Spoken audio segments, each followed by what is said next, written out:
गया में 16 दिन 17 दिन जाकर श्राद्ध जरूर हर भारतीय आस्तिक मनुष्य को करने चाहिए।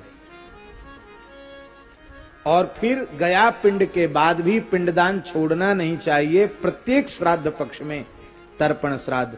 अब कल लोग क्या करते हैं, खाली ब्राह्मण को बुला के जिमा दिया, हो गया श्राद्ध। ऐसा नहीं, सविधि श्राद्ध करो। श्राद्ध कर्ता द्वारा भोजन कर ले तो श्राद्ध नष्ट हो जाता, उसको कौए की योनि में जाना पड़ता है। श्राद्ध भोजी ब्राह्मण दूसरी बार भोजन कर ले, उसे कौआ बनना पड़ता है। पुनर्भोजी च वायसः, उसे कौआ बनना पड़ता है। श्राद्ध भोजी ब्राह्मण को भी ब्रह्मचर्य का पालन करना चाहिए। श्राद्ध कर्ता यजमान को भी पत्नी के साथ ब्रह्मचर्य का पालन करना चाहिए। संसार में, परिवार में जो भी समस्याएं हैं, उनका एकमात्र और एकमात्र कारण है पितृगणों का रुष्ट होना। परिवार में दुष्ट, दुराचारी, स्वेच्छाचारी बालकों का जन्म लेना, ऊट पटांग खान पान वाले लोगों का जन्म लेना, या कोई भयंकर आदि व्याधि रोग से ग्रसित हो जाना, या भूत प्रेत आदि का उपद्रव घर में शुरू हो जाना, या संतानहीनता आ जाना, अथवा व्यापारिक नुकसान बहुत बड़ा हो जाना, ये सब पितरों के रोष का परिणाम है।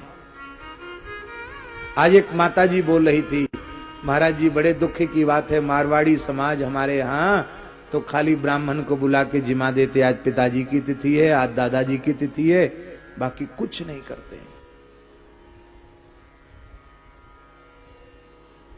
भैया पितृकर्म से उदासीन मत हो। ये स्वधा देवी पितरों की कर्म की अधिष्ठात्री शक्ति है। स्वधा, पितृभ्यः स्वधा, देवताओं के लिए स्वाहा का प्रयोग किया जाता है और पितरों के लिए स्वधा का प्रयोग किया जाता है। बोलो भक्तवत्सल भगवान की। और महाराज जी एक और विशेष बात बता दें, हमारे केवल इस जन्म के पूर्वज नहीं हैं, अनेकों शरीर हो चुके हैं, उन अनेकों शरीरों के पूर्वज हैं, और कौन कौन किस योनि में पड़े हैं पता नहीं अपने कर्म के अनुसार। तो जब हम उनके लिए जलदान पिंडदान करते हैं तो वे जिस योनि में है उस योनि के अनुरूप उनको आहार मिल जाता है। बहुत ध्यान से सुने, यदि हमारे पितर देवलोक में हैं तो हम यहाँ तर्पण श्राद्ध करेंगे तो उनको विशेष अमृत पिलाया जाएगा, वहां अमृत के रूप में उनको श्राद्ध प्राप्त होगा।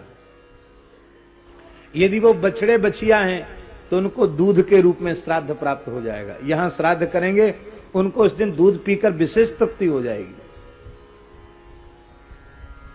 सिंह आदि की योनि में है तो उनके आहार के रूप में उनको श्राद्ध प्राप्त हो जाएगा। यहां तक है महाराज जी। और महाराज मान लो हमारे पूर्वज मुक्त हो गए, श्री ठाकुर जी के नित्य धाम में पहुंच गए, तब क्या होगा श्राद्ध का? बोले उस श्राद्ध का संपूर्ण जो पिंड आदि है वो भगवान श्री हरि के चरणों में पहुंच जाएगा। उससे भगवान तृप्त हो जाएंगे, क्योंकि सर्वेशाम पितृरूपी जनार्दनः, सभी के पितर भगवान श्री हरि हैं। उन विश्वात्मा के प्रसन्न होने से सारा ब्रह्मांड तृप्त हो जाएगा। इसलिए महाराज जी जीवन मुक्त महापुरुषों का श्राद्ध तर्पण करने की महिमा ज्यादा है।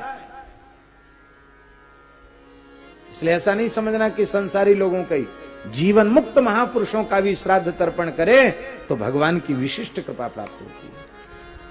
बोलो भक्तवत्सल भगवान की।